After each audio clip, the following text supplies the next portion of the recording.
Hello everyone. Let me invite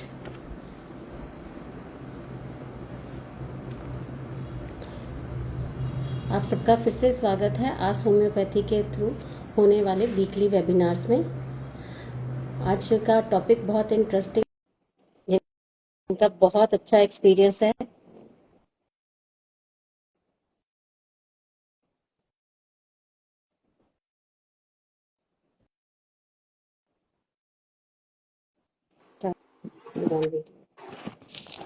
Let's welcome Dr. Pradeep Bhagel with us.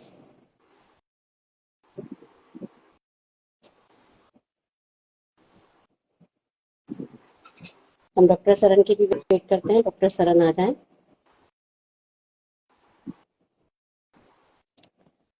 आज हम एक ऐसे टॉपिक के बारे में बात करने वाले हैं जिसके लिए लोग बहुत कंफ्यूज रहते हैं।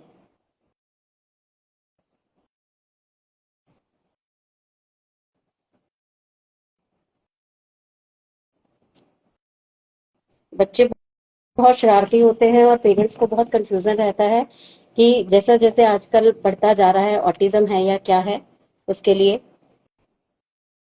कि बच्चे शरारती हैं या उनको एडीएचडी है। तो आज डॉक्टर प्रदीप भागेल हमारी जो है कंफ्यूजन को दूर करेंगे और अपनी जो है नॉलेज हमारे साथ शेयर करेंगे।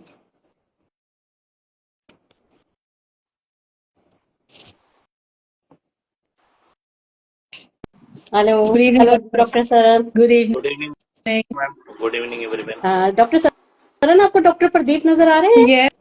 Yes, I can see Dr. Pradeep, but I can't see you. Okay, I can't also and I see can see you you only. आपका वॉल्यूम भी बहुत धीरे है डॉक्टर सरन, और मैडम। डॉक्टर प्रदीप मेरा का भी। Okay okay. बाकी Is it एम लोगों आई okay now? ऑडिबल? को ऑडिबल है नहीं है? Hello? आपकी वॉल्यूम बहुत स्लो है doctor Saran and doctor Pradeep. But बाकी लोगों को ऑडिबल है क्या हम लोग? हाँ, ये देख। I can hear Dr. Pradeep and मतलब I think आपके वहाँ पे कुछ इशू है डॉक्टर सोनी। हाँ, माइट भी हो सकता है। चलिए कोई बात नहीं, अगर सबको सब ऑडिबल है तो ठीक है, चलते हैं, प्रोसीड करते हैं। ऑडिबल सर आ रहा है, ठीक है, चलिए स्टार्ट करते हैं। Okay, thank you ma'am. चलिए, तो लेट आज मी हम लोग welcome doctor Pradeep. I am Dr. Arpana Soni, founder of Ars Homeopathy, and I have Dr. Saranjit. She is co-founder of Ars Homeopathy, The Hope, and Dr. Samiksha too. And आज हम welcome करने वाले हैं doctor Pradeep भागेल का, जो बहुत senior homeopath है और उनका बहुत अच्छा एक्सपीरियंस है एडीएचडी के केसेस को लेकर। आज वो हमारे साथ उन मिथ्स को बस्ट करेंगे, एडीएचडी के बारे में जानकारी शेयर करेंगे और ये भी बताएंगे कि होम्योपैथी कैसे इन सबको मैनेज कर सकती है एडीएचडी को, और साथ में जो हाइपर एक्टिव बच्चे हैं या एडीएचडी है उनका क्या डिफरेंशिएशन है। Let's welcome doctor Pradeep Bhagel. Over to doctor Saran. Yeah, welcome Dr. Saab. I'm very glad that we are able to get your time and you are coming on our platform. तो sir हम लोग एक general layman language से ही पूछेंगे ताकि हम layman को ये बता सके एडीएचडी एक्चुअली है क्या, मतलब बेसिकली व्हाट इज एडीएचडी। तो होता कैसे ना मैम, एडीएचडी का लॉन्ग फॉर्म अगर हम लोग देखें तो इसको हम लोग बोल सकते हैं कि attention deficit hyper active disorder. तो जनरल अगर आम पब्लिक इसको समझना चाहे तो जो बच्चे चंचल होते हैं, हर बच्चे में चंचलता जरूर होती है, लेकिन जरूरत से ज्यादा जो बच्चे चंचल रहेंगे तो उनमें हम लोग बोलते हैं कि ये एडीएचडी हो सकता है। लेकिन बहुत बार मैंने ये देखा है कि कुछ बच्चों को गलती से लेबल लगाया जाता है एडीएचडी का, और कुछ केसेस में जहाँ पे समय पर डायग्नोसिस होना चाहिए वो हो नहीं पाता है। सो ये दोनों साइड से दिक्कतें हैं आज भी अपने फील्ड में।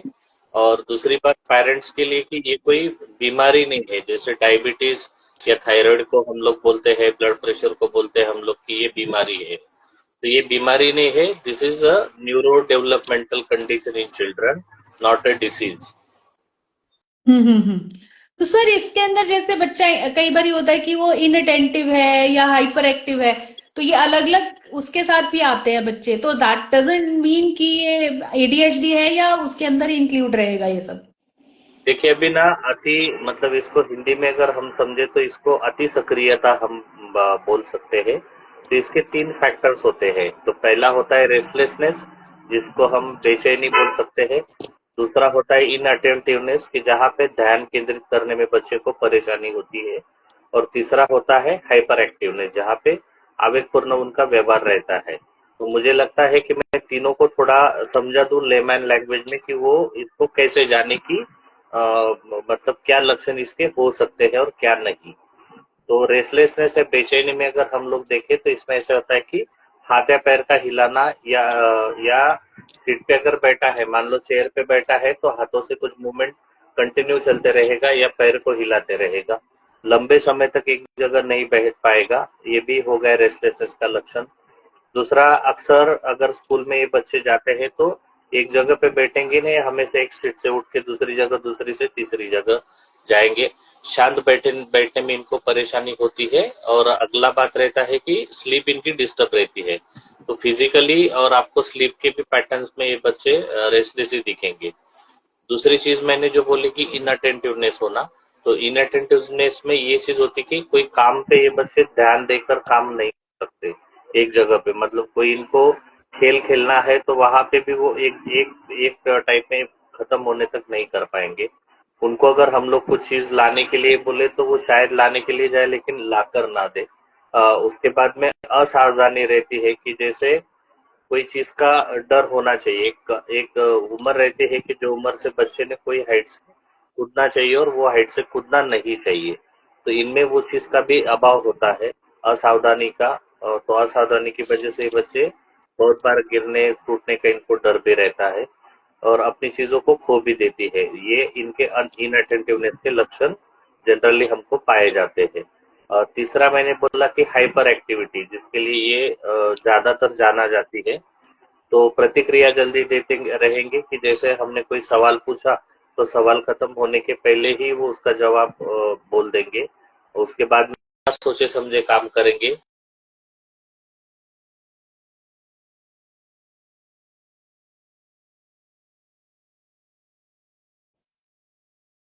लग गया, महसूस हो गया, तो उसके बाद में हम लोग बार बार करते नहीं है या बच्चों से एक्सपेक्टेड होता नहीं है नॉर्मल बच्चों से।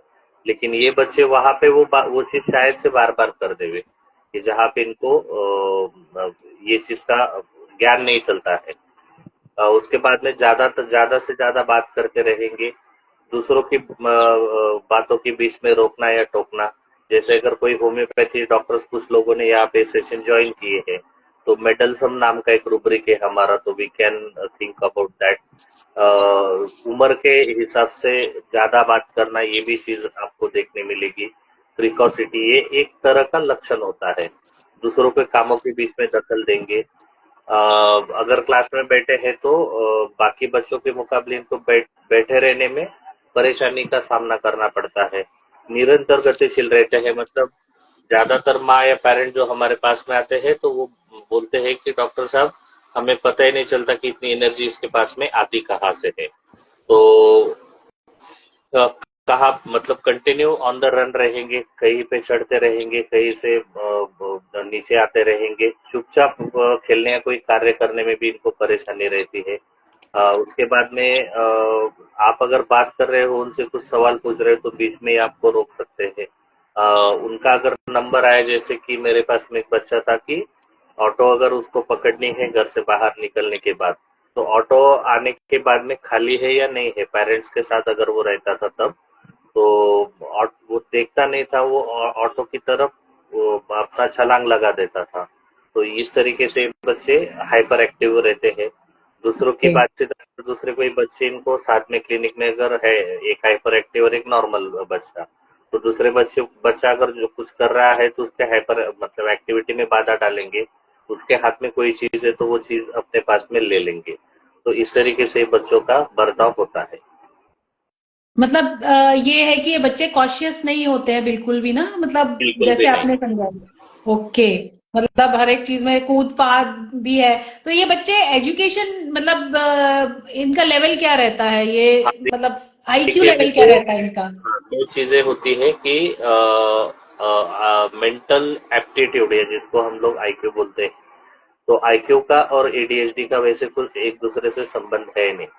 मतलब ये ओके बच्चों का मानसिक विकास जो है, मानसिक विकास नॉर्मल रहता है, या तो मैं ओके ये बोलूंगा कि इनका मानसिक विकास जो है जरूरत से ज्यादा भी रहता है कुछ केसेस।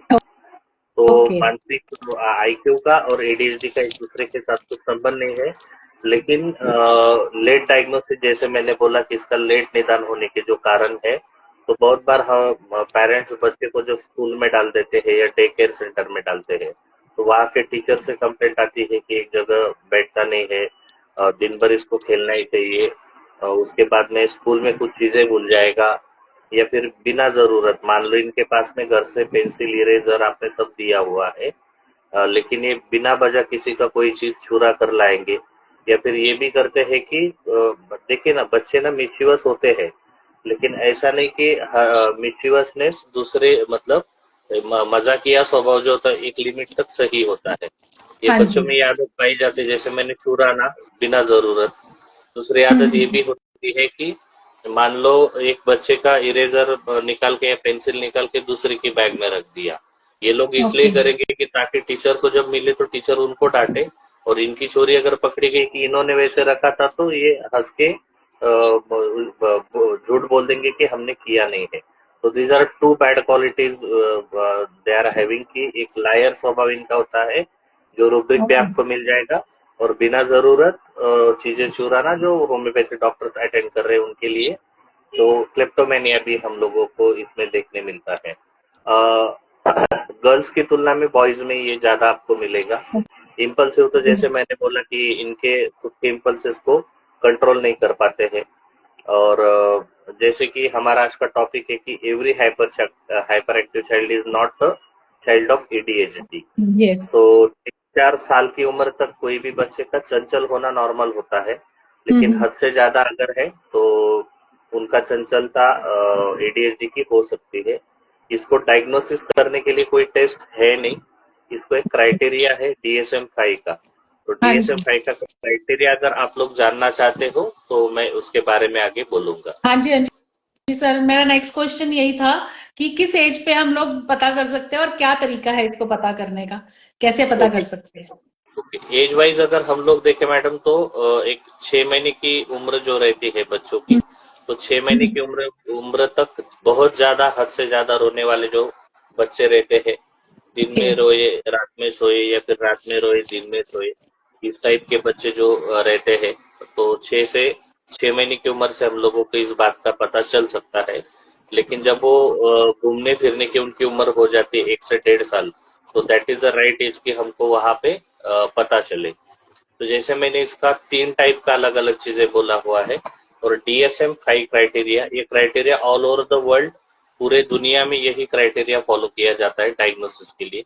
इसके अलावा ऐसा कोई टेस्ट नहीं है, ना खून का, ना सीटी स्कैन, ना MRI, कि जिससे आप डायग्नोसिस कर सको कि आपका बच्चे को एडीएचडी है या नहीं है। तो हाँ जी DSM-5 क्राइटेरिया में 3 चीजें आती है, और वो तीनों चीजें मैं समझा देता हूँ। एक पहला तो होता है हाइपर एक्टिव, जिसमें इम्पल्सिविटी के सिम्टम्स रहते हैं। पहला लक्षण एक रहेगा कि एक जगह बैठेगा नहीं। दूसरा रहेगा अपने हाथ और उंगलियों से खेलते रहेगा, कुछ ना कुछ चालू रहेगा, ओके उनको शांत नहीं रखेगा, हाथ और उंगलियां पैर की हो या हाथ की हो। जैसे मैंने अभी बोला था कि चेयर पे बैठा है तो पैर का कुछ ना कुछ उसका मूवमेंट शुरू रहेगा, दौड़ता ही रहेगा, कहीं रहेगा। तीसरा लक्षण, चौथा होगा एक जगह शांत रह के खेल नहीं सकेगा, तो खेलना भी इनके लिए मुश्किल होता है एक जगह पे बैठ के खिलौने के साथ। जैसे मशीन या मोटर चालू है, कंटिन्यू चालू रहती है, वैसे ही ये बच्चे चलते रहेंगे। ये हो गया 5वां लक्षण। छठा लक्षण रहेगा बहुत ज्यादा बात करते हैं जरूरत से। 7वां हो गया सवाल पूरा पूछने से पहले ही जवाब दे देंगे। 8वां रहेगा इम्पेशेंट, जहाँ लाइन में रहना है तो उनको उनका नंबर आने तक का वेट नहीं किया जाता। कर सकती है। 9वां लक्षण रहेगा दूसरे की बातों को इंटरप्ट करना, बिना पूछे या बिना बोले वो दूसरे की चीजों को ले लेगा। तो ये 9 लक्षण आ गए आपके हाइपर एक्टिव में। अभी डायग्नोसिस के लिए क्या चाहिए, 9 में से 6 लक्षण होने चाहिए। ठीक है। ओके अभी सेकंड DSM के 3 क्राइटेरिया है, उसमें अभी सेकंड क्राइटेरिया पे हम लोग आते हैं। तो अभी हम लोग देखेंगे इन अटेंशन के सिम्टम्स क्या होते हैं, इन अटेंशन के लक्षण क्या आएंगे। तो इसमें भी 9 लक्षण दिए गए हैं। पहला है अटेंशन नहीं दे सकता, कई मिस्टेक्स करते रहता है। जहाँ पे कुछ देर तक ध्यान देना चाहिए, जैसे हम बात कर रहे हो या टीचर उनको पढ़ा रही हो, तब ध्यान नहीं दे पाएंगे बच्चे हो, ये हो गया दूसरा लक्षण। तीसरा लक्षण रहेगा, हमें ऐसा लगता है कि वो हमें सुन नहीं रहा है। बहुत सारे पेरेंट्स का यही होता है कि डॉक्टर के पास जब आएंगे तो उनको लगता है कि शायद उनके बच्चे को कहीं कान की शिकायत तो नहीं है। तो एक ही टेस्ट एडवाइजेबल है इसमें कि बेरा टेस्ट जो आती है, तो बेरा टेस्ट करने के बाद में बच्चे का सुनाई देना नॉर्मल है या नहीं है वो पता चलता है। एडीएचडी के बच्चों में बेरा टेस्ट नॉर्मल होती है। हाँ तो जी। बेरा टेस्ट नॉर्मल है तो योर चाइल्ड में be having this one ADHD. उसके बाद में कोई भी बात जो है तो उसको सीक्वेंस में नहीं कर पाएंगे। सुबह उठ के, जैसे सीक्वेंस से मतलब होता है कि सुबह उठने के बाद में टॉयलेट जाना है, फिर ब्रश करना है, फिर नहाना है, फिर स्कूल जाना है, ये सीक्वेंस तो फॉलो नहीं कर पाएंगे। और इनको टाइम मैनेजमेंट में भी बहुत दिक्कतें आती है। अपनी चीजों को ये बच्चे सही जगह पे नहीं रख सकते। तो अगर आपको कोई एडीएचडी वाला बच्चा अगर फास्टिडियस मिला, तो आप जरूर ध्यान में रखिए कि वो बच्चे के लिए ये चीज कैरेक्टरिस्टिक होती है। पांचवा लक्षण रहेगा, जो चीज में दिमाग लगाना है, मेंटल एफर्ट जहाँ पे करने हैं, तो वो चीज ये बच्चे उससे दूर भागते हैं, वो चीज करना पसंद नहीं करेंगे। लेकिन अगर उनको कोई उनका इंटरेस्टेड कोई गेम आप लगा दो, वीडियो लगा दो मोबाइल में, तो घंटों तक वहां पे बैठ सकते हैं। छठी चीज है कि कुछ नया करने की इच्छा तो होगी, उसकी शुरुआत भी करेगा, लेकिन इनमें इनअटेंटिवनेस होता है और इम्पेशंस होता है। तो ये बच्चे ज्यादा देर तक एक ही इस पे फोकस नहीं कर सकते। उन्होंने अगर कोई पेंटिंग को कलर करने की अगर चाहा तो वो स्टार्ट करेंगे लेकिन एंड नहीं कर पाएंगे। ये हो गया छठा लक्षण। सातवां रहेगा कि वाटर बॉटल, पेंसिल, इरेजर जैसे एक्टिविटीज के लिए लगने वाली चीजें अक्सर भूल जाया करते स्कूल में। जैसे मैंने क्लेप्टोमेनिया का बोला, वैसे इन अटेंशन की वजह से बच्चों में भूलने का भी एक तकलीफ होता है। आठवां लक्षण रहेगा कि easily distracted by small stimuli, मतलब ये कुछ पढ़ाई करने बैठे हैं और मान लो नीचे गाड़ी का हॉर्न बज गया, तो ये इमीडिएटली डिस्ट्रैक्ट हो जाएंगे, या घर में या साइड से किसी का आवाज आ गया तो भी डिस्ट्रैक्ट हो जाएंगे। ये हो गया इनअटेंटिवनेस का आठवां लक्षण। नौवा रहेगा डेली एक्टिविटीज को भूलते हैं। जैसे ब्रश करना है इनको, अगर आप बोलोगे नहीं तो ये शायद बिना ब्रश का खाना पीना स्टार्ट कर देंगे। कपड़े बदलने है, सुबह नहाने के बाद या नहाना है, ये चीजें भी ये भूल जाते हैं। तो अभी हमने दो चीजों के 9 लक्षण देखे हैं। तो ये 9 में से 6 पॉइंट अगर आपके बच्चे में है, पहले इसमें के 9 में से 6, दूसरे इसके 9 में से 6, अगर ये 6 पॉइंट दोनों जगह पे है, तो आप सोच सकते हो कि आपके बच्चे को एडीएचडी हो सकता है। मैं ये नहीं कह रहा हूँ कि इसको होगा, ठीक है ना। ये पहला कंडीशन 9 में से 6 का। इसके साथ में और क्या कंडीशन चाहिए, तो वो ये चाहिए कि ये दोनों जो पॉइंट्स है, जो 6 पॉइंट्स है दोनों जगह के, ये 6 महीने से ज्यादा वक्त तक वो बच्चे के अंदर होने चाहिए। ऐसे नहीं कि कहीं के 6 है वो 2 महीने से और दूसरे है वो 4 महीने से है, तो बच्चे एडीएचडी वाला नहीं कहलाएगा। दूसरा चीज ये हो गया अभी सेकेंड पैरामीटर। थर्ड पैरामीटर होता है कि ये जो सारी चीजें है, तो ये सारी चीजें 3 में से 2 सेटिंग में होनी चाहिए। तो कौन सी 3 सेटिंग आती है, एक तो आपके घर में भी इनका बर्ताव ऐसे होना चाहिए, दूसरा स्कूल में होना चाहिए, तीसरा कम्युनिटी में होना चाहिए। तो तीनों जो बोला मैंने कि घर में भी ऐसा बिहेवियर चाहिए, पहला 6 दूसरा 6 का, या फिर घर के साथ स्कूल में चाहिए, या घर या स्कूल के साथ में कम्युनिटी में चाहिए। 3 में से 2 जगह पे 6 महीने से ज्यादा चाहिए।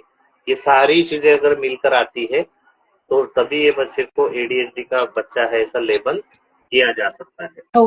कोई बच्चे हैं जो घर में हाइपर एक्टिव है लेकिन स्कूल और कम्युनिटी में नॉर्मल बिहेव करते हैं, तो बहुत सारी जगह पे बच्चों को गलत लेबल किया जाता है कि एडीएचडी का है। ओके, मतलब कि हम ये पैरामीटर देख सकते हैं। ठीक है, दैट इज वेरी गुड। ठीक है sir. Doctor Soni, would you like to ask something? Doctor साहब, कई बार ये जो उनके बिहेवियर इश्यूज होते हैं वो घर में पेरेंट्स में अगर कुछ आर्ग्यूमेंट्स हैं या कुछ उनके रिलेशंस नॉर्मल नहीं है, तो उससे भी तो वो रेड फ्लैग्स आ सकते हैं। उसके बारे में आप क्या कहना चाहेंगे? ओके, जरूर जरूर मैडम। अभी इसके पहले ना मैं एडीएचडी के 3 टाइप होते हैं उसके बारे में बोलना चाहूंगा। एक एडीएचडी होता है जहाँ पे हमने तीन चीजें देखी ना अभी तक। तो पहला टाइप होता है जिसमें सिर्फ बच्चा हाइपर एक्टिव और इम्पल्सिव दिखाई देगा आपको, ठीक है। सेकेंड होता है उसमें सिर्फ इनअटेंटिव दिखेंगे, जो बहुत रेयर होता है क्योंकि इसका डायग्नोसिस होते होते 8-10 साल की उम्र निकल जाती है बच्चों की, क्योंकि इनमें ना हाइपर एक्टिविटी होती नहीं है। तो पेरेंट्स को भी पता नहीं चलता और डॉक्टर को भी उतना लगता नहीं है कि ये बच्चों में एडीएचडी होगा करके। और तीसरा होता है कंबाइंड टाइप जिसमें तीनों चीजें मिलती है। अभी आपका जो सवाल था कि इसका कारण क्या हो सकता है, मतलब आपने सिर्फ एक कारण के बारे में बोला, तो मैं पूरे कारण ही बता देता हूँ। एलोपैथी के अनुसार कुछ न्यूरोट्रांसमीटर जैसे डोपामाइन, एड्रेनालिन जो रहते हैं, इनकी कमी की वजह से होता है, but that is not proven until today allopathy के अनुसार। तो जेनेटिक का कुछ रोल है, ऐसे कुछ केसेस में मिला है। होम्योपैथिक पॉइंट ऑफ व्यू अगर आप देखोगे तो जो मेरा तजुर्बा रहा है अभी तक का थोड़ा बहुत, तो तजुर्बे के अनुसार ना जैसे आपने बोला कि डिस्कॉर्ड बिटवीन पेरेंट्स एक चीज होती है, लेकिन हम लोग ने इसको थोड़ा प्रेगनेंसी के पहले से लेके तो बच्चे के जन्म के बाद तक इसके अलग अलग जो मोड है लाइफ के, तो वहां पे अलग अलग कारण रहते हैं, उसके बारे में हम लोग चर्चा करेंगे अभी। तो वो सही रहेगा ऐसा मुझे लगता है। तो मदर का mental state before and during pregnancy, this is one of the important thing. Pregnancy रहते वक्त दोनों पेरेंट्स, मतलब वो जो बच्चा है अभी एडीएचडी वाला, दोनों पेरेंट्स को बच्चा चाहिए था या नहीं चाहिए था, फादर एंड मदर दोनों का विल था या नहीं था। उनकी शादी जब हुई थी तो शादी विल के खिलाफ हुई थी या विल के साथ हुई थी। उसके बाद में प्रेगनेंसी रहने के पहले इनका कोई करीबी या प्रेगनेंसी के दौरान कोई करीबी रिश्तेदार इनसे दूर गया था या एक्सपायर कर गया था, ऐसी कुछ हिस्ट्री है क्या? इनकी रिश्ते में शादी है क्या, कंसैंग्विनस मैरिजेस, तो वो भी आपको देखना, ये चीजें जरूरी होती है। उसके बाद में आते हैं हम लोग, तो प्रेगनेंसी जब रहती है तो अभी आजकल ना इनफर्टिलिटी का दौर बहुत बढ़ चुका है। तो प्रेगनेंसी जो है वो नेचुरली कंसीव करी थी माँ ने या आर्टिफिशियल कंसेप्शन हुआ था? क्योंकि artificial conception, IVF, IOI, ICSI वगैरह जो आते हैं, तो इनमें ये अननेचुरल प्रेगनेंसी होती है। तो इनमें लॉट ऑफ हार्मोनल इंजेक्शन दिए जाते हैं, ड्रग्स दिए जाते हैं before and during pregnancy to continue that one. उसके बाद में जरूरी रहता है कि प्रेगनेंसी के दौरान पेशेंट को कुछ कॉम्प्लिकेशन जैसे एंटीपार्टम हेमोरेज हम लोग बोलते हैं कि उसके दौरान कभी एबॉर्शन होने की संभावना हुई थी क्या। उसके बाद में मदर का ब्लड प्रेशर प्रेगनेंसी के दौरान बढ़ा था, कोई मदर को डायबिटीज होता है, किसी को थायराइड की दिक्कत आती है, किसी का गर्भ जल या पानी है वो बढ़ता है, किसी का कम होता है, किसी को बुखार या यूटीआई जैसी ये चीजें आती है तो एंटीबायोटिक से ट्रीटमेंट होता है। तो different various type of drugs दिए जाते हैं। तो ये हो गए कि ड्यूरिंग प्रेगनेंसी कुछ कारण कैसे हो सकते हैं अकॉर्डिंग टू होम्योपैथी, क्योंकि इसके आधार पे अपनी दवाइयाँ अलग अलग चुनी जाती है। नेक्स्ट होता है complication during pregnancy, during delivery. तो डिलीवरी में हम लोग देखते हैं कि डिलीवरी नॉर्मल थी या सिजेरियन सेक्शन था। अगर नॉर्मल है तो क्या उसको फोर्सेप लगाना पड़ा था या वैक्यूम डिलीवरी था, तो there are chances of injury to the brain of that child. तो ये एक चीज होती है। दूसरा होता है कॉर्ड राउंड अगर सिजेरियन है तो सिजेरियन का कारण में कॉर्ड राउंड द नेक था, पानी कम था, ये चीज देखनी पड़ती है। उसके अलावा नॉर्मल लेबर अगर हुआ था तो क्या क्या इंजेक्शन दिए गए थे, वो चीज देखना पड़ती है। सिजेरियन सेक्शन हुआ तो क्या पूरे दिन लेकर हुआ था या समय से पहले करना पड़ा था।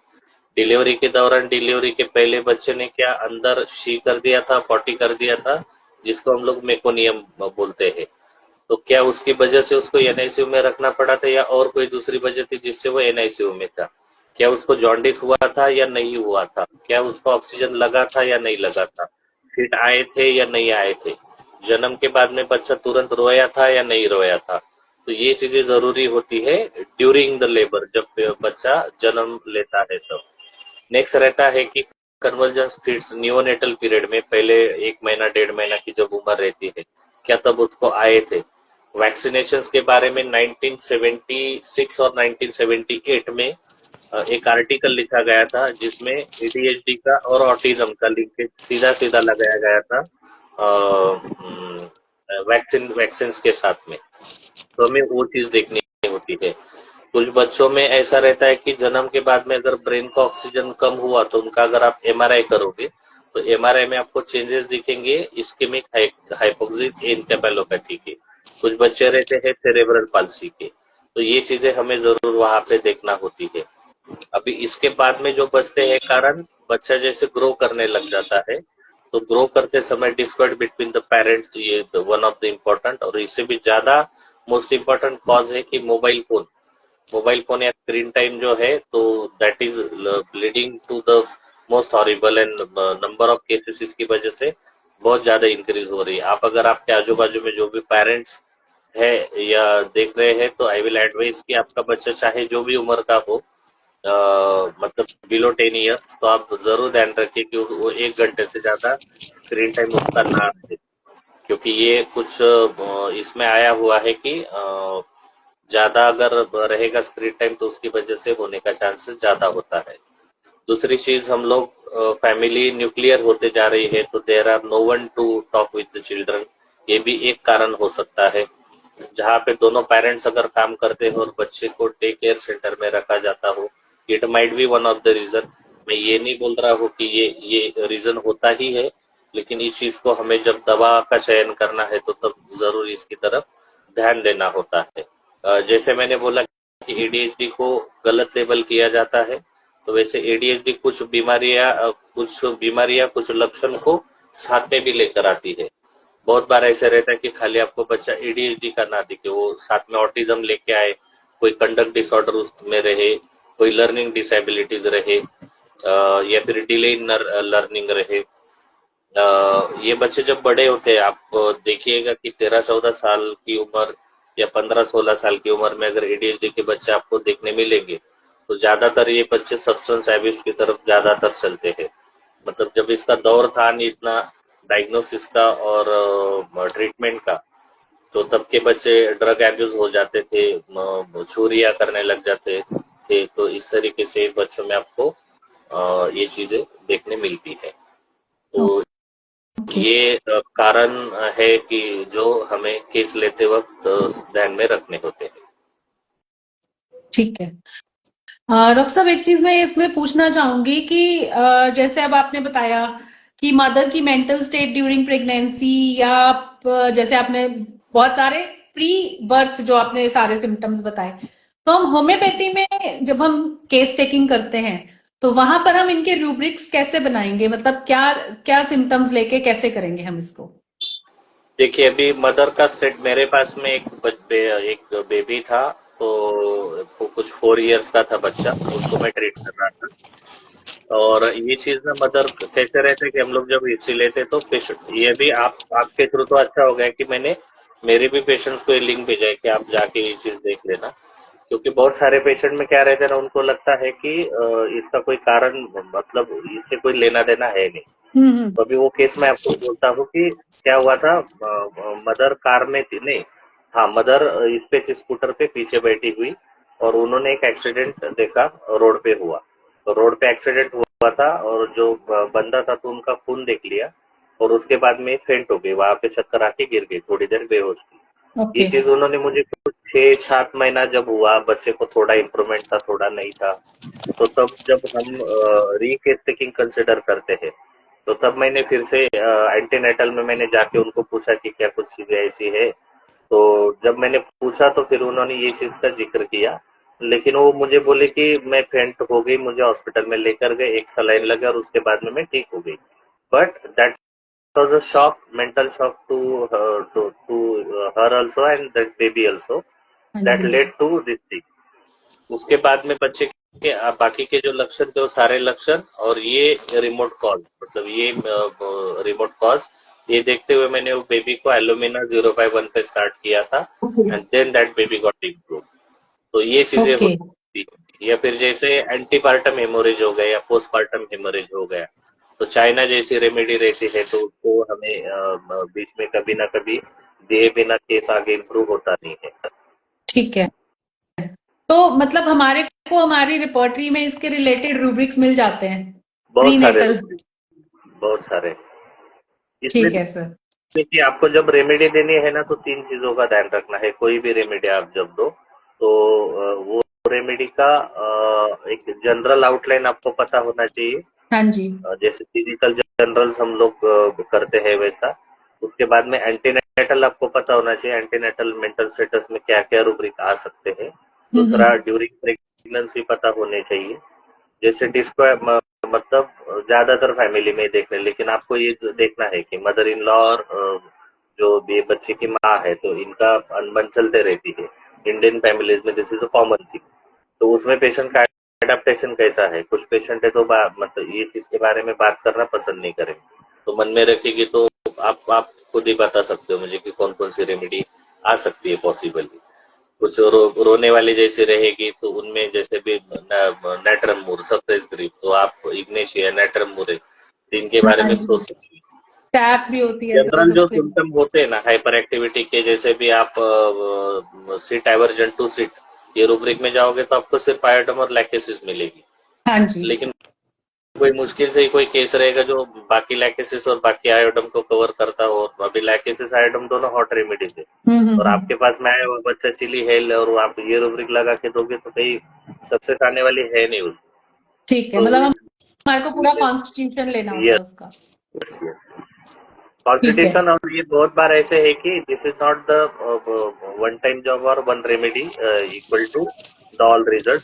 क्योंकि बच्चे में भी जैसे मुझे मेरी कुछ केसेस है तो उनमें कुछ बच्चे ऐसे होते हैं ना कि 2 साल की उम्र तक सही थे और बाद में फिर उनको एडीएचडी डेवलप होना शुरू हो गया। लक्षण 2 साल की उम्र तक आए, तो फिर वहां पे आपको कारण ऐसे ही देखना है कि जो 2 साल के पहले मिला हो। तो पेशेंट से अगर कोई कारण नहीं मिला तो हम उसमें स्टार्ट करते हैं वो केस को एमएमआर रेमेडी से। क्योंकि आखिरी वाला वैक्सीन जो बच्चे को तब लगता है वो उम्र में, तो वो रहता है एमएमआर का 1.5 साल के आगे से। ओके। तो we need to think accordingly. फिर एमएमआर का आप 2-3 डोज चला दो, तो उसके बाद में केस 16 महीने में जब आएगा तो आपको अगली रेमेडी का इंडिकेशन देगा। ठीक है, ठीक है। डॉक्टर सोनिया, आपका कोई क्वेश्चन? बिल्कुल सर, इतना अच्छा बोल रहे हैं, क्वेश्चन से क्वेश्चंस निकलते जा रहे हैं। बिल्कुल। सर, मेडिसिन के अलावा हम पेरेंट्स को कुछ लाइफस्टाइल या पेरेंटिंग एडवाइस भी दे सकते हैं इसमें? जरूर मैडम। देखिए, अभी एडीएचडी के बच्चों को अगर ट्रीट करना है ना, तो 4 पिलर्स है इसको ठीक करने के। जो भी पेरेंट्स आज देख रहे हैं या बाद में देखेंगे इसको, तो इस चीज को समझ में रखिए। एक डॉक्टर की मेडिसिन, मैं होम्योपैथी डॉक्टर हूँ तो I will talk about homeopathic medicine, क्योंकि एलोपैथी में इसको ऑफर करने जैसा कुछ है नहीं परमानेंटली। दूसरा, एक होम्योपैथी दवा। दूसरा, बैश फ्लावर की रेमेडी का भी मैं प्रैक्टिस करता हूँ, ये बच्चों में बहुत अच्छी साबित होती है वो। तो होम्योपैथी, बैश फ्लावर एक हो गया मेडिसिन का रोल। दूसरा है पेरेंट का रोल, जिसके बारे में मैं अभी आपसे बात करता हूँ कि पेरेंट का रोल क्या होता है। तीसरा होता है थेरेपी का या स्कूल का टीचर जहाँ पे चल रहे उनका रोल। तो ये चीजें होती है कि ये बहुत ज्यादा जरूरी है ये लोगों ने मतलब अपना रोल निभाना। तो होम्योपैथी, बैचलर और थेरेपी, स्कूल टीचर और पेरेंट, ये सब मिला के अगर काम करेंगे तो बच्चों में अच्छे रिजल्ट्स जल्दी और अच्छे रिजल्ट्स आते हैं। तो पेरेंट्स में मैं क्या बताना चाहूंगा कि पहले तो प्रोसेस फूड जो भी आते हैं या फिर जो आर्टिफिशियल कलर्स और आर्टिफिशियल फ्लेवर्स डाले हुए जो भी आते हैं ना, तो सबसे पहले आप वो बंदी कर दो टोटल। क्योंकि ये होते नहीं, सारे केमिकल्स होते हैं। उसके बाद में हाइपर एक्टिव बच्चों को अगर आपको उनका एक्टिविटी कम करना है, तो एक वेटेड ब्लैंकेट आते हैं मार्केट में। तो वेटेड ब्लैंकेट में बच्चे को रैप करके रख दो। अगर वो नहीं है तो घर का भी कोई ब्लैंकेट में आप रैप करके रख सकते हो, ताकि उसका हैंड और पैरों का जो मूवमेंट है ना वो कम हो सके। ये करते समय आपको बच्चे को रैप करके छोड़ नहीं देना है, आपको उसके साथ खेलते खेलते ये चीज करनी होती है। उसके बाद में हाइड्रोथेरेपी का एक अच्छा प्रूवन रोल है। तो हाइड्रोथेरेपी में ये होता है कि बच्चों को स्विमिंग पूल में लेकर जाना है, लेकिन आप देखिए कि आपके बच्चे का हाइट जो है, तो हाइट से 3/4 तक ही पानी होना चाहिए स्विमिंग पूल में, वैसे देखिए। तो इसमें होता है कि हाइड्रोस्टैटिक प्रेशर जो है, आप या हम अगर पानी में ये लेवल तक जाते हैं कि जिसको हम निपल लेवल या चेस्ट लेवल बोल सकते हैं, ये लेवल में जाते हैं तो हाइड्रोस्टैटिक प्रेशर क्रिएट होता है, जिसकी वजह से मूवमेंट जो है ना पानी में वो बच्चे उतनी कर नहीं पाते हैं। तो हाइड्रोथेरेपी पेरेंट्स करवा के ले सकते हैं। आउटडोर प्लेइंग एक्टिविटी अलो करनी चाहिए हर तरीके की, इससे मोटर फाइन और ग्रॉस मोटर स्किल्स अच्छे होते हैं। उसकी सेंसरी नीड्स इससे फुलफिल होती है। पार्क में आप लेके जाओगे तो बाकी बच्चों के साथ में बच्चे सोशलाइज भी हो सकते हैं। और इतना दिन भर अगर खेलेंगे तो खेलने के बाद में थकने की वजह से नींद भी अच्छी आती है। उसके बाद में बॉडी मसाज पेरेंट्स कर सकते हैं रात को कोई भी तेल से। अगर हो तो बच्चे को अगर कोई खुशबू वाला तेल पसंद है तो उससे करिए। वो करते समय ना जो भी पार्ट्स, मान लो किसी को सिर्फ हैंड का फ्लैपिंग है, हैंड में रेजिस्टेंस ज्यादा है, तो हाथों पे आप थोड़ा बच्चा सहन कर सके उतने प्रेशर से आप मालिश करते रहे। पैर का तकलीफ है, पैर की शिकायत है, तो पैर पे ज्यादा आप प्रेशर देके मालिश कर सकते हो। ब्रीदिंग एक्सरसाइजेस, ये बच्चे तो बैठते नहीं है, लेकिन जितना भी देर वो अगर बैठता है आप उनके सामने बैठ के डीप ब्रीदिंग धीरे धीरे लेना है, फिर धीरे धीरे सांस छोड़नी है। तो या फिर ये अगर नहीं करता है तो आप उनके साथ खेलो कि हवा के गुब्बारे को आपको फुलाना है, या फिर कैंडल लगा के रखो तो कैंडल को थोड़ा दूर से फूकनी है बुझाने के लिए, या फिर पेपर बॉल है तो पेपर बॉल को फूकना है और उड़ाना है। तो इस तरीके से सिंपल ब्रीदिंग एक्सरसाइजेस वो दे सकते हैं। बच्चा जब भी अगर कुछ शरारत, ये बच्चे ज्यादातर बहुत ज्यादा शरारती होते हैं, तो जब भी कोई शरारत करे तो पेरेंट्स ने उनको पीटना मारना नहीं है। इसमें सर बहुत डाइट से का भी। हाँ मैडम। नहीं नहीं, आप पूरा कीजिए फिर मैं पूछती हूँ। डाइट का भी रोल इसमें बहुत इम्पोर्टेंट है कि डाइट क्या देना चाहिए और नहीं देना चाहिए। उसके बारे में मेरा यूट्यूब चैनल है डॉक्टर बागल होम्योपैथी क्लिनिक, वहां पे आपको ऑटिज्म से रिलेटेड, एडीएचडी से रिलेटेड और कुछ भी वीडियोस आपके व्यूअर्स को भी मिल जाएंगे, तो आप वहां पे देख सकते हो। रिसेंटली अभी वर्ल्ड ऑटिज्म अवेयरनेस डे के दिन भी मैंने एक वीडियो डाला हुआ था, और अभी आने वाले समय में शायद ये वीक में मैं डाइट क्या होना चाहिए उसके बारे में भी वीडियो डालूंगा। तब तक आप आपके बच्चे को वो चीजें बंद कर सकते हो, मीठा हो या ग्लूटेन फ्री हो या केसिन फ्री हो। अगर आपको लगता है दूध का पदार्थ खाने के बाद में आपका बच्चा हाइपर एक्टिव है, तभी आप बंद करिए। आपको अगर ऐसे लगता है कि मीठा खाने के बाद में अगर वैसे हाइपर एक्टिविटी बढ़ जाती है, तभी आप वो बंद करिए। अदरवाइज एडवाइजेबल एटलीस्ट मेरी तरफ से नहीं है। सो पेरेंट्स को दूसरा चीज एक एनिमल वॉक वो कर सकते हैं, जिससे बच्चे का पैर उठा के रखे और हाथों से उसको चलने लगाए, या फिर हाथों को सपोर्ट करके वो पैर से चले। जो भी हिस्सा उसका हाइपर एक्टिव है तो उसको हाइपर एक्टिविटी से हट के आपको लगाना है। नॉट एज अ पनिशमेंट, तो आप उनको पोछा लगाना, झाड़ू लगाना, ऐसे काम इनको सिखा सकते हैं, उनसे करा कर ले सकते हैं। कोई भी एक्टिविटी है तो एक एक मतलब बच्चा अगर आपका 2 मिनट सिर्फ एक जगह पे शांत रह रहा है, तो कोई भी बैठने वाली ऐसी एक्टिविटी आप उसके लिए करिए जो 3 मिनट का टाइम लेती हो। 3 मिनट बैठ सकते हैं तो 4 मिनट वाला लीजिए, और उसके बाद में अगर वो बैठे रहा तो उसको अप्रेजल कीजिए, उसका मतलब उसको उसकी सराहना करनी चाहिए। उसके बाद में रिलैक्सेशन टाइम भी आप दे सकते हो। रिलैक्सेशन टाइम में ये होता है कि आप लाइट्स वगैरह एकदम कम या बंद कर दीजिए रूम का, और कोई भी जो धर्म से आप हो, जो आपको म्यूजिक अच्छा लगता हो साइलेंट वाला, वैसे साइलेंट वाला म्यूजिक आप बच्चे को सुनाइए, आप भी सुनिए। उसको करना ऐसे कि औंधे आपने लेटना है, लेटते समय बच्चे को आप पकड़ के रखिए, आप भी शांति से बैठिए।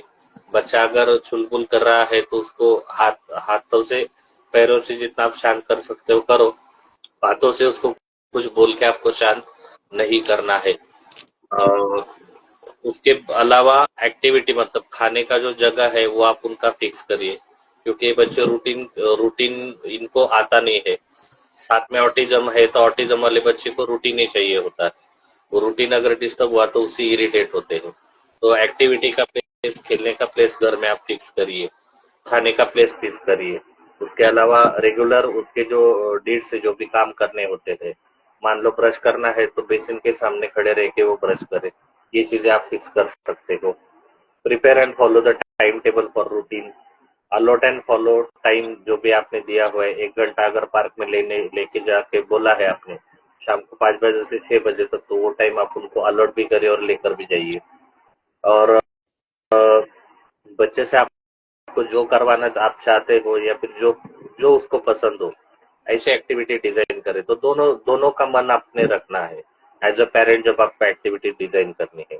तो एक्टिविटी जो रहते हैं तो डिजाइन इस तरीके से करो कि उसमें बैठना और उठने वाली एक्टिविटी दोनों अल्टर होनी चाहिए, तो बच्चा उसको एंजॉय करेगा और एडेप्टेशन भी उसका अच्छा रहेगा।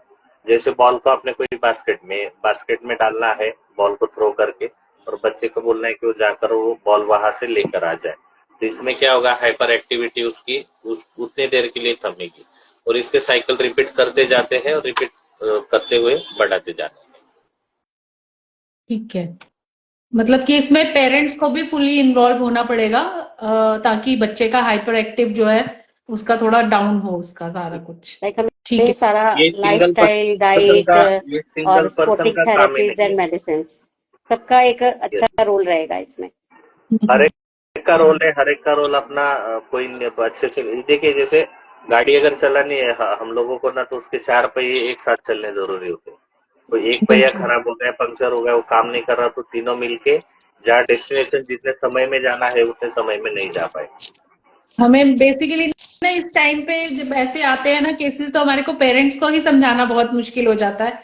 वो कहते हैं हम लोग खुद वर्किंग है, हाउ कैन वी हेल्प, हम सुबह से जाते हैं शाम को आते हैं, हम भी थक जाते एक्सेप्ट हैं नहीं देखिए वहां भी पे। नहीं करना मैडम, चाहते हैं। हाँ अभी नहीं, जी। अभी इसमें ना देखिए, ज्यादातर जैसे कि मेरे पास में जितने पेशेंट है ना, उसमें से ज्यादातर में से वो मदर जो है, तो कुछ मदर्स ने जॉब छोड़ी हुई है, कुछ मदर्स ने इस तरीके से डिजाइन किया हुआ है कि वो बच्चे को भी समय दे सके और अपना काम भी संभाल सके। कुछ ओके मदर्स ने ऐसा किया हुआ है कि they are working from home, और ओके ये की जगह पे ऐसा है कि फादर ने जॉब छोड़ के फादर बच्चे का केयर कर रहा है, और ये आपको ज्यादा दिन तक नहीं करना है, साल 1.5 साल, अकॉर्डिंग टू एज और सिम्टम, सिवियरिटी ओके। कितनी है ना बच्चे की, उतने दिन आपको करने, बाद में फिर पूरी जिंदगी आपके पास में भी आपका करियर है।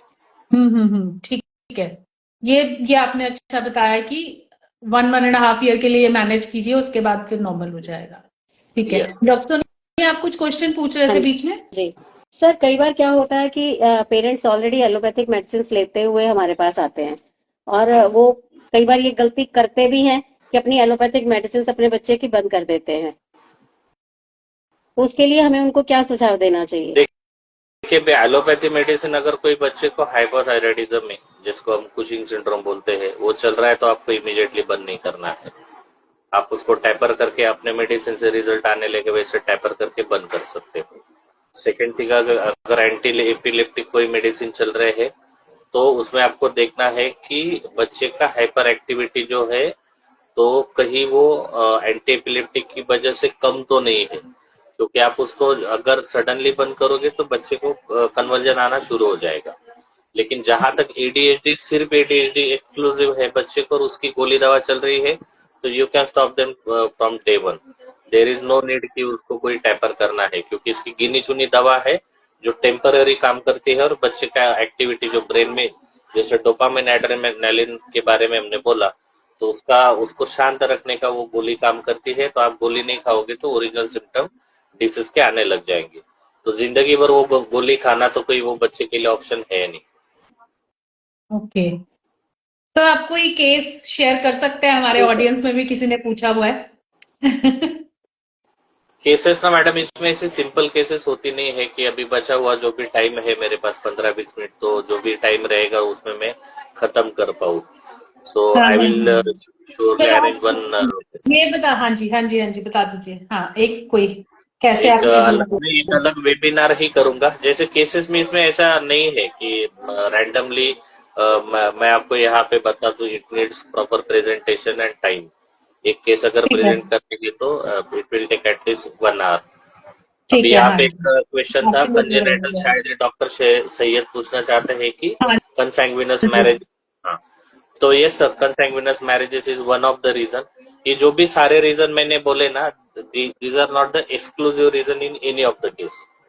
ठीक है ना, जो भी वजह मैंने होम्योपैथिकली बोली हो या एलोपैथिकली बोली हो, ये ना आपको जो केस आपका चलता है ना कि जैसे भी लक्षण मैंने कितने बोले आपको, 18 टाइप का मैंने, हाँ जी। हाँ 18 टाइप का लक्षण मैंने बोला है। ये 18 के अलावा जब आप इसको पैटर्न में डिवाइड करोगे ना, तो पैटर्न में चले जाते मोर देन 15।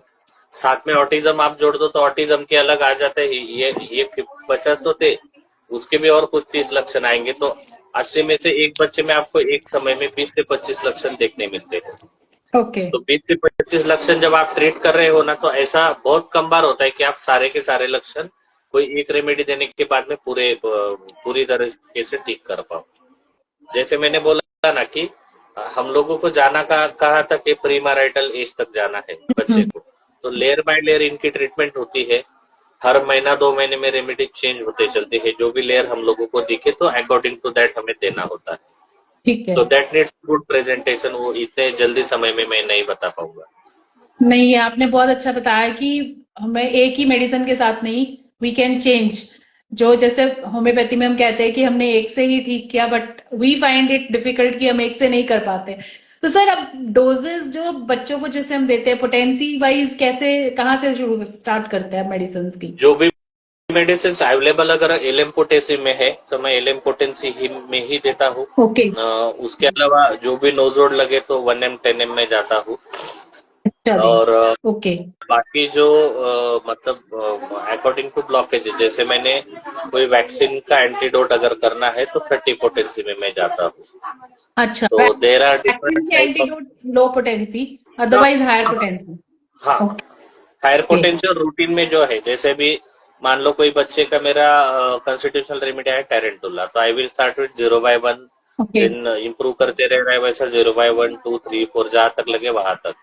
लाइकोपोडिया में तो मुझे एक बच्चे को 0/12 तक देना पड़ी थी, जब जाके वो पूरा रिकवर हो गया था। ओके। तो बीच बीच में कुछ दवाइयां लगती रहती है कि जैसे कि अभी अगर कोई वैक्सीन का रहेगा ना तो उसके रिलेटेड सिम्टम आ जाते हैं। जैसे मैंने अगर उसको ट्यूबरक्युलिनम देना है तो बार बार सर्दी खांसी होना आ जाएगा, उसका भूख नहीं रहेगा, रात को पसीना आएगा, ये सारी चीजें दिखेगी। तो फिर ट्यूबरक्युलिनम का एक डोज मैंने देना है। फिर आगे जाके पहला जो इंडिकेटेड रेमेडी था वो, या फिर नया अगर कुछ लक्षण उसके साथ में आते हैं तो नया वाला सिलेक्ट करके देना होता है।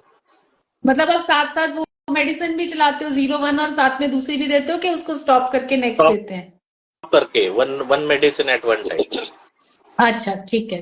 इसमें ना बैच फ्लावर का रोल बहुत बड़ा अच्छा है मैडम। जैसे कुछ पेशेंट्स में हम लोग मतलब एज अ डॉक्टर हमें लगता है कि पेशेंट इज इम्प्रूविंग, लेकिन इसमें ना पेरेंट्स में पेशेंस की बहुत कमी पाई जाती है। पेरेंट्स का कैसे रहता है, आप जब भी फॉलोअप लोगे ना तो बहुत बार ऐसे रहता है पेरेंट्स का कि जो चीज बच्चा परेशान कर रहा है ना, वो पहले आपको फॉलोअप में आके बोलेंगे कि ये चीज हमें बहुत परेशान है।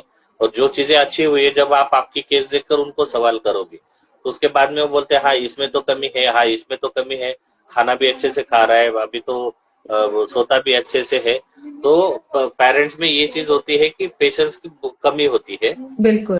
क्योंकि वो बेचारे भी परेशान होते हैं। मतलब इट्स नॉट लाइक दैट कि हाँ जी। वो गलत है, वो भी उनकी जगह सही है।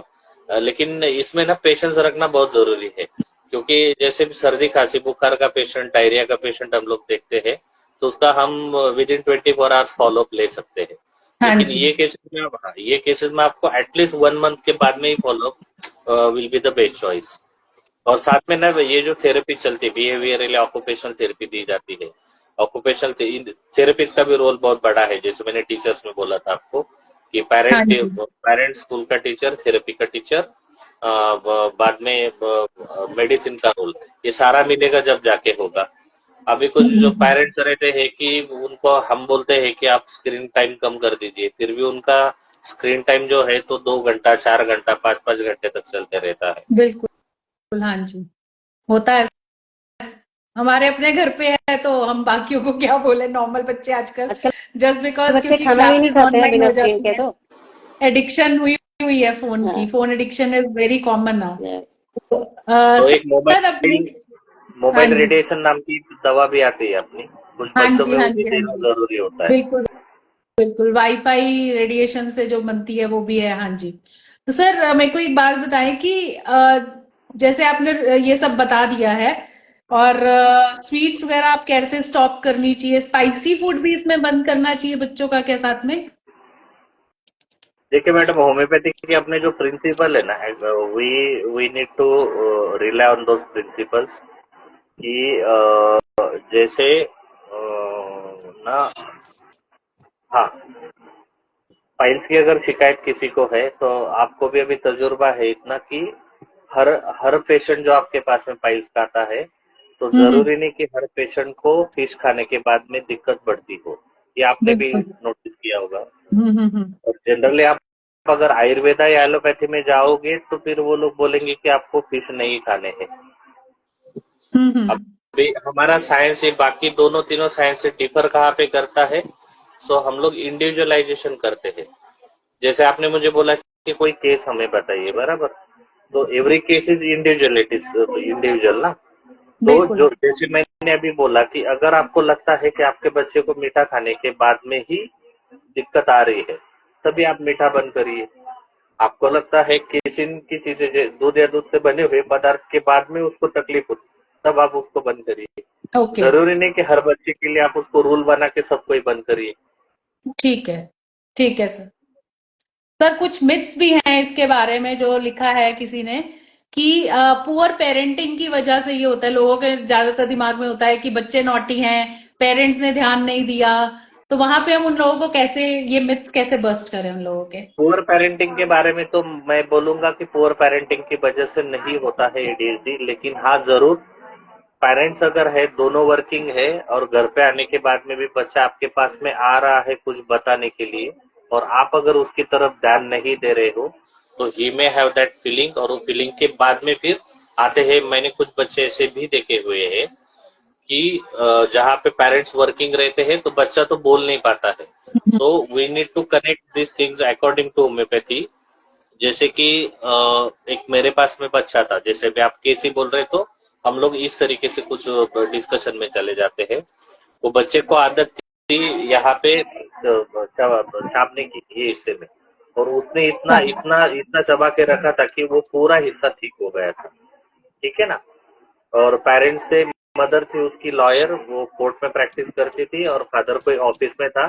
फादर सुबह 7 बजे घर छोड़ता था, रात को 9 बजे घर पे आता था, और सिर्फ संडे को उसको छुट्टी होती थी। माँ को भी सिर्फ संडे छुट्टी रहती थी। बाकी दिन उनका कोर्ट, घर पे आए तो कोर्ट की केसेस को उनका स्टडी, और घर का जो भी है थोड़ा बहुत काम जो रहता रहेगा वो। तो बच्चा ये था कुछ मेरे ख्याल से 5 या 5.5 साल का रहेगा, और ट्रीटमेंट चल रहा था। चलते चलते हमने अलग अलग लेयर्स की ट्रीटमेंट करी, और ये चीज तो मैं देख रहा था लेकिन इसको कनेक्ट नहीं कर पा रहा था। इसको मैंने कनेक्ट किया कि पेरेंट जो उसको समय नहीं दे पा रहे थे, तो this was the anger of him towards the parent. Okay. Staphisagria personality होती है ना, उसका गुस्सा, जो गुस्सा दूसरे पे नहीं निकालेगा, स्टेपिस एग्री गुस्सा खुद पे निकालता है, खुद का नुकसान करेगा। बिल्कुल, हाँ जी। बेलाडोना रेमेडी है तो बेलाडोना सामने वाले पे गुस्सा निकालेगी, स्टेपिस एग्री खुद पे गुस्सा निकालेगा। तो ये this was the type of expression of anger. वो बच्चे में मैंने ये समझा, ये समझ के हमने स्टेपी चालू किया। उसके बाद में बच्चा भी इम्प्रूव हुआ, और आप बिलीव नहीं करेंगे, वो चापाना बंद होने के बाद में अगले 3-4 महीने में पूरा हिस्सा नॉर्मल हो गया। ओके, मतलब वो तो वी बच्चा नीड अपनी टू थिंक, तरफ अटेंशन खींच रहा था। यस यस अटेंशन से यस, सर। ओके। अटेंशन चाहना बिल्कुल मतलब उनकी, मतलब वो बच्चे की उम्र में जरूरी भी तो है ना। वी आर नॉट बिल्कुल टॉकिंग अबाउट बिल्कुल। Parenting over here. लेकिन बच्चा मतलब दिन भर माँ और बाप दोनों नहीं थे, और दोनों घर पे आने के बाद में बच्चे ने दिन भर स्कूल में कुछ किया होगा, अच्छा हो, कुछ मजा किया हो, कुछ तो ये हो, तो उसको बिल्कुल, हाँ। जब बताना है तब आपके पास में सुनने को टाइम नहीं, आपको फोन आ गया है किसी का और आप उसको बोल रहे हो। या फिर देखिए बच्चे जब भी आते हैं ना, तो अभी मेरा छोटा वाला बेटा भी 10th की एग्जाम दे चुका है। हाँ हाँ ठीक है। हाँ। अभी हम लोग भी ज्यादा टाइम नहीं दे पाते, लेकिन अगर वो कभी मेरे पास में आ गया सोने के पहले या कभी ऐसा, तो अपने अलग रूम में सोता है। तो आने के बाद में बच्चा जब आपके पास में आए ना, तो आने के बाद में उसको आपको सहलाना है ना, उसके आप बॉडी पे से हाथ घुमाइए, उसके बालों से हाथ घुमाइए। हम्म। के लिए जरूरी फिजिकल सिर्फ टच, उतना ही टाइम है। बिल्कुल बिल्कुल, फिजिकल टच पेरेंट्स का आपस में बहुत होना जरूरी चाहिए है, बच्चों के साथ, बहुत बहुत जरूरी। जरूरी है। कई बच्चे बिल्कुल। शरारती भी इसीलिए करते हैं ताकि पेरेंट्स ध्यान देंगे हम पर, राइट। इसीलिए वो शरारतें भी उनकी ज्यादा हो जाती है। और ये बच्चों में क्या होता है ना, जैसे भी कुछ मतलब बहुत एक्सट्रीमली हाइपर एक्टिव जो बच्चे हैं ना, जैसे भी मेरे पास में एक था, तो उसको पहली बार केस देने आया तो वेटिंग में एक जगह के उसको ध्यान में नहीं आया। तो जैसे मैंने बोला ना कि इनको इस चीज का डर नहीं होता है कि कहाँ पे लगेगा, तो उसको लग गया, पहली बार ड्रेसिंग करना पड़ा। फर्स्ट फॉलोअप में जब आया, मतलब फर्स्ट केस टेकिंग में भी ड्रेसिंग, सेकंड में भी जब आया तब भी ऐसे ही उसने करा। फिर कहीं पे और कुछ लग गया क्लिनिक में, तो अभी क्लिनिक ऐसे इस तरीके से डिजाइन किया कि अभी कोई बच्चे को कुछ लगे ना कहीं पे, क्योंकि अभी ये केसेस हम ज्यादा देख रहे हैं, तो कोई अगर पर्सन ले आया तो फिर उस तरीके से करते हैं। बिल्कुल बिल्कुल। आजकल ऑटिज्म, एडीएचडी, न्यूरोलॉजिकल केसेस हमारे को ज्यादा देखने को मिल रहे हैं, बिल्कुल मिल रहे और हैं। इम्पोर्टेंट है कि होम्योपैथी को ना इसमें स्कोप बहुत है, मतलब ना ये वीडियो भी आगे जाके जितने होम्योपैथी डॉक्टर देखेंगे तो मैं उनको जरूर बोलूंगा कि एलोपैथी में इसको लिमिटेशन है और होम्योपैथी में बिल्कुल इसके अलावा कुछ भी नहीं है। आपको बिल्कुल। स्कोप पे सिर्फ हर केस को हमने जैसे टेलर मेड है, होम्योपैथी इंडिविजुअलाइजेशन करती है, हाँ उसी जी तरीके से देखना है। आप अपर ट्यूबरकुलिनम, आयोडम, लैक्टिसिस, टैरेंटुला, एगेरिकस, वही सारी गिनी चुनी 10 रेमेडी में पड़े रहोगे तो मुश्किल है कि आप आपकी केस बाहर निकालोगे। स्टेफिस बिल्कुल एग्रिया में कहीं भी लिखा नहीं है कि एडीएचडी जैसे लक्षण कहीं पे नहीं दिखेंगे आपको।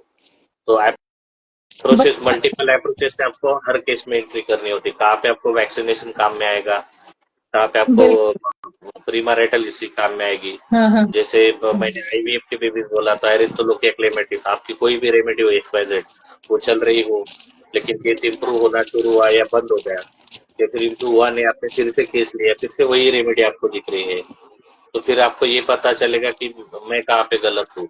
फिर तब जाके अगर आप उसको देते हो कि एरिस्टोलोकिया क्लेमेटिस, एक 3-4 डोसेस उसको एज एन इंटरमिटेंट आप खिला दीजिए, उसके बाद में जो आपकी इंडिकेटेड रेमेडी उसको स्टार्ट करिए, फिर वही रेमेडी जो पहले रिजल्ट नहीं दे रही थी वो रिजल्ट देना चालू करती है। मतलब हमारे को तो every case Bach flower is different remedies and every बीच में, child is different of ADHD।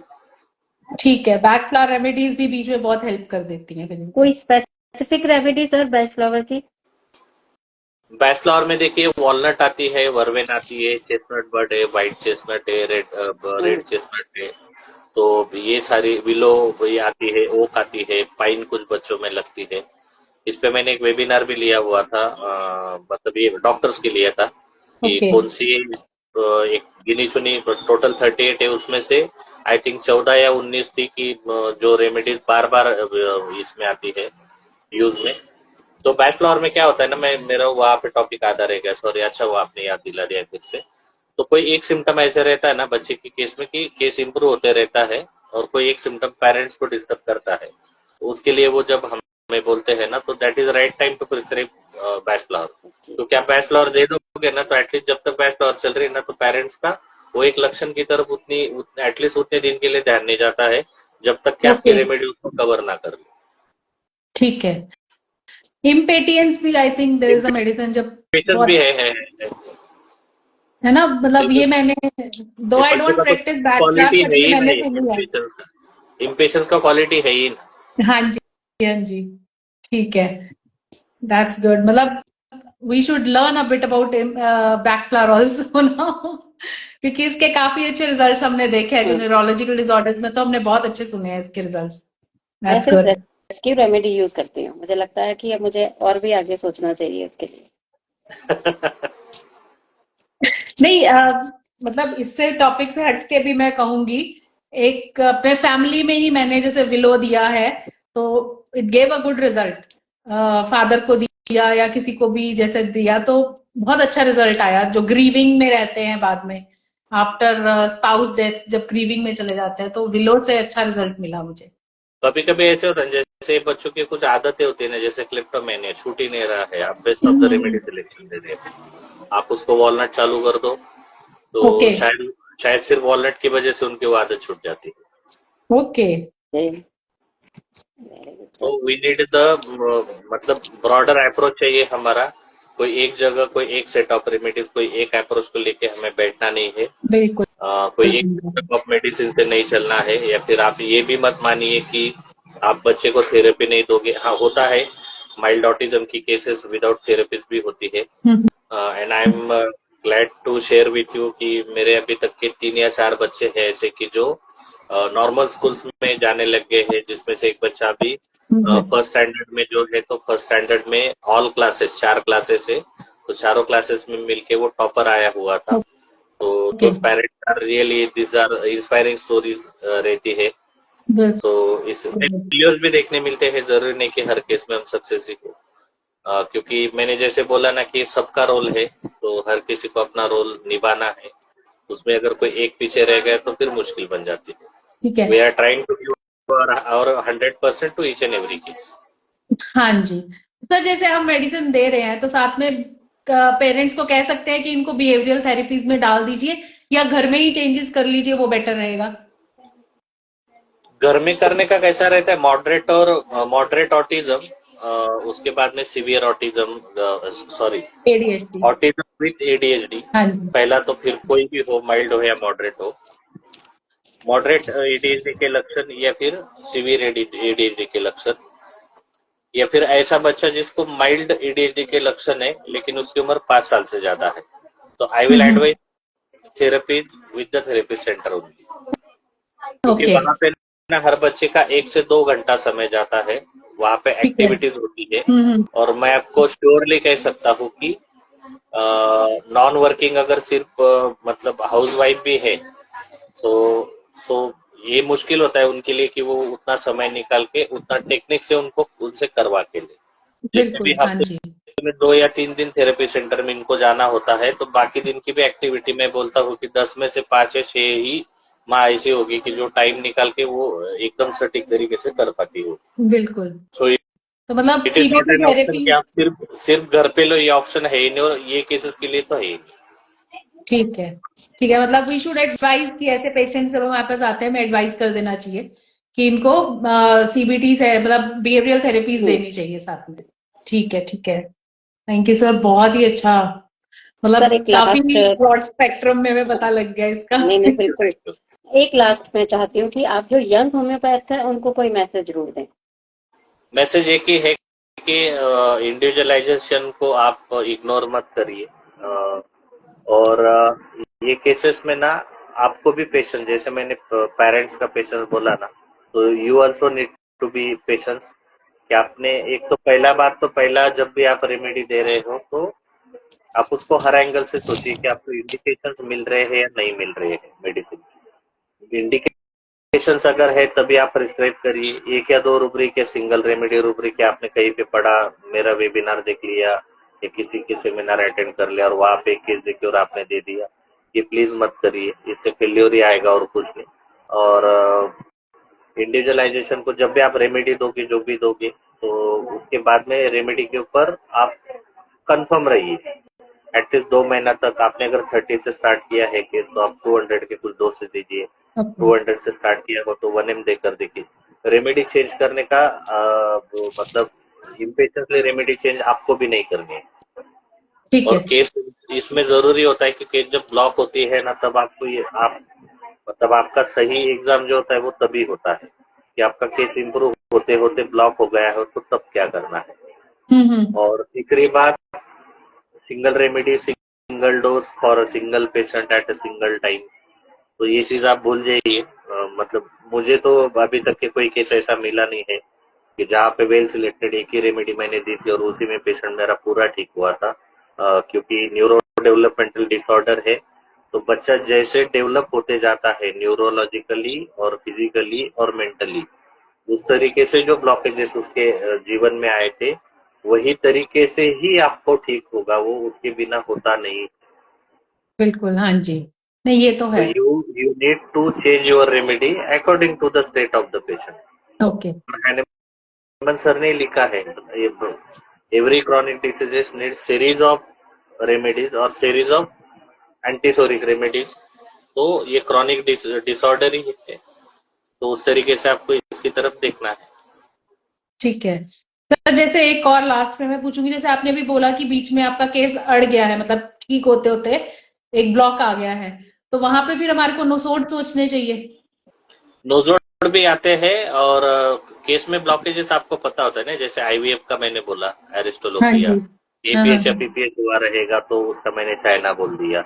हाँ जी। ट्यूबरकुलर अगर फैमिली हिस्ट्री मिली आपको तो ट्यूबरकुलिनम आ सकता है, जैसे नोजोड आपने बोला। हाँ मेडोराइन जी। आ सकते हैं, जो बच्चे पीठ के बल्स होते हैं, पसीना बहुत आता है, ओके। इरिटेड टीथ होते हैं, डायबिटीज का स्ट्रॉन्ग फैमिली हिस्ट्री है, ठीक है। तो इस तरीके से आप मेडोराइनम के बारे में सोच सकते हैं। सिपिलाइनम है कि इसके साथ में और कोई कंजेनाइटल डिसीज है, घर में कोई मेंटल डिसीज से डेथ हुआ हो, प्रीमैच्योर डेथ रही हो फैमिली में, प्रीमैच्योर अर्ली एज में डेथ रही हो फैमिली हाँ में, जी। कैंसर की रही हो, वो कार्सिनोसिस भी कभी आता है, सिपिलाइनम आता है, ठीक है, थायराइडिनम भी आपको कभी कोई केस में लगता है कि मदर को वो ड्यूरिंग तो फिर हम प्रेगनेंसी सिंगल अगर डोज ही सोचेंगे ना, वो बीच में हाँ वो वाली सिंगल डोजेस में सोचेंगे कि वो भी थोड़ा सिंगल रिपीट करनी पड़ेंगी। देखिए मैं लोजोड अगर यूज करूँ तो मैं 1 ml सिंगल डोज देता हूँ। हाँ जी, अगर ठीक है, कंस्टिट्यूटिवली मुझे कोई बच्चा लगा ट्यूबरक्युलिनम वाला तो मैं प्रीफर करता हूँ 0/1 से स्टार्ट करूँ। अगर नहीं किया तो I will start with 200, then 1 m, then 10 m, then 50 m, then DM। ठीक है, तो इस तरीके से जाता हूँ as per the need of the case. अच्छा, बाकी बचे हुए सारे नोसोड 1 m में अगर सार्कोड थायराइडिनम जैसे यूज करे तो 30 BD फॉर 21 डेज या फिर वीकली, फिर बढ़ा के अगर लगा तो 200 BD एवरी वीकली या फिर fortnightly, depending on the case. वहाँ पे कोई ऐसा फिक्स रूल नहीं है, मतलब ना मेरा है ना कोई बुक में लिखा हुआ है जिसमें हाँ मैंने पढ़े हैं थोड़े जी, बहुत। ठीक है सर, ठीक है, सर थैंक यू आज आपकी सर। बातों से ना अगर मैंने बहुत पेशेंट स्टूडेंट्स की मालूम कंफ्यूजन दूर हुई होगी। जो बिल्कुल, सिंगल थैंक यू रेमेडी से चमत्कार वो सुनते रहते हैं ना हमेशा, उनको पता चलेगा कि ऐसा कुछ नहीं होता है, मेडिसिन भी चेंज करनी पड़ती है।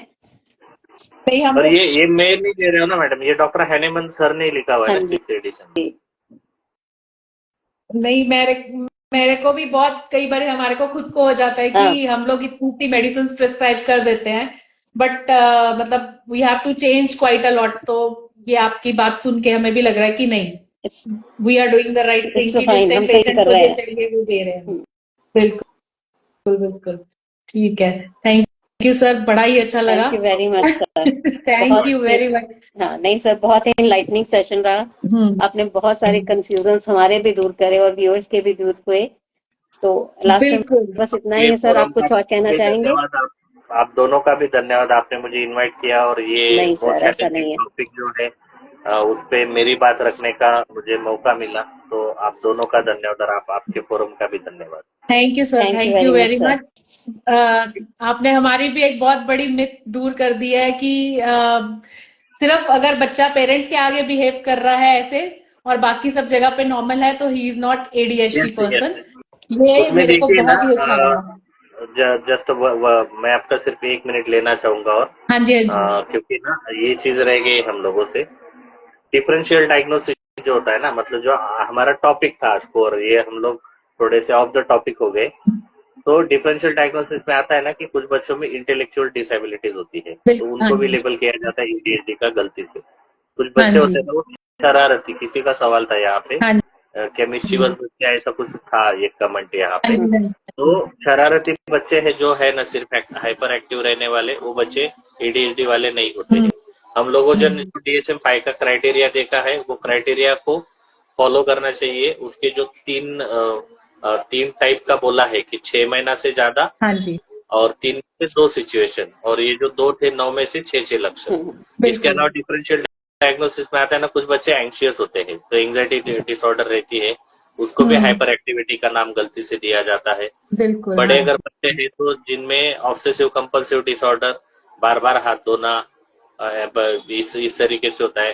कुछ बच्चे एंग्जाइटी वाले कंटिन्यू नाखून जो है उसके साथ नेल, हाँ हाँ हाँ, निकालते रहेंगे, कुछ चबाते रहेंगे, उनको भी गलती से ये किया जाता है।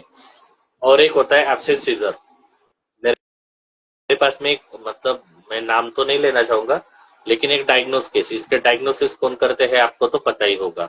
तो वो बच्चा एक्चुअली, क्योंकि उसने ना मेरे सामने हुआ था एक्शन उसका, actually that was a case of absent scissor. Absent scissor में क्या होता है ना, बच्चा कुछ सेकंड्स के लिए एक जगह पे स्टेयर करेगा, और स्टेयर करने के बाद में ना वो अपने आप में खोया हुआ रहेगा। साइड में क्या आवाज है, आप उसको आवाज दोगे ना तो ही वोंट हियर यू, आपकी आवाज उसको नहीं आएगी, हाँ वो हाँ, अपने आप में खोएगा। उसके बाद में जो स्टेयरिंग लुक था ना, तो एक टाइम ब्लिंक करेगा और एज ऑफ वो कहीं पे खो गया था और अचानक नए एनवायरमेंट में आ चुका है।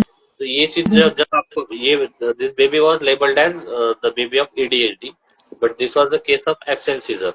फिर मैंने पेरेंट्स को बोला था कि आप एक काम करिए, मैं अभी दवा नहीं दे रहा हूँ आपको, आप जाके इसका EEG करवा लेना। ओके, तब जाके जब ईईजी करवाया तो ईईजी में आया था एब्सेंट सीजर का डायग्नोसिस। फिर मेरी Okay. रेमेडी वगैरह सब कुछ अलग तरीके से निकल गया था। सो डायग्नोसिस इज ऑल्सो इम्पोर्टेंट कि सच में एडीएचडी है या नहीं है, नहीं तो हम एडीएचडी पकड़ के दूसरा कुछ अलग ट्रीटमेंट करते रहते। बिल्कुल तो बिल्कुल this that's was very from my side. ठीक है, ओके, थैंक यू सर, बहुत Thank ही you अच्छा very much, लगा। sir. तो शुक्रिया आप लोगों का। शायद हम लोग 5 या 7 मिनट सेशन लेट शुरू हुआ था कुछ टेक्निकल ग्लिचेस की वजह से। हाँ जी, हाँ जी। मैडम को मैंने पूछा था 20-25 मिनट बात करनी थी, मैंने 30-35 मिनट का अरे प्रेजेंटेशन नहीं सर, तैयार बहुत किया अच्छा हुआ रहा, था। हमें पता ही नहीं चला है। हमें तो है कि हम और सुने। नहीं बिल्कुल सर, अब आपको दोबारा आना पड़ेगा हमारे आएंगे इस पे जरूर प्लेटफॉर्म पे। बिल्कुल, चलो, हमें बेस्ट ऑफ बहुत लक ही टू अच्छा लगा। Thank you sir, thank thank you. You very much sir. And thank you audience. यानी एडीएचडी एक चैलेंज है, लेकिन अगर इसका समय पर डायग्नोसिस हो जाए और होम्योपैथी एक जो होलिस्टिक और साइंटिफिक अप्रोच दे रही है, उससे हम एडीएचडी के पेशेंट्स को भी ठीक कर सकते हैं, मैनेज हो सकते हैं।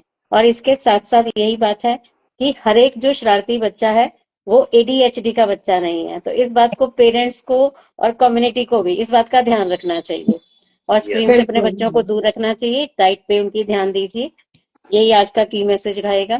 तो मिलते हैं नेक्स्ट वेडनेसडे एक नए टॉपिक के साथ। और इसके साथ साथ मैं चाहूंगी कि और भी डॉक्टर्स आए हमारे प्लेटफॉर्म पर। इसके लिए आप हमें डीएम कर सकते हैं, मुझे भी कर सकते हैं, डॉक्टर सरनजीत कौर को कर सकते हैं, डॉक्टर समीक्षा भी हैं हमारे साथ, उनको भी करिए। चलिए मिलते हैं next Wednesday. Okay, bye bye. Thank you doctor Saran, thank you doctor Pradeep. Thank you. Okay sir.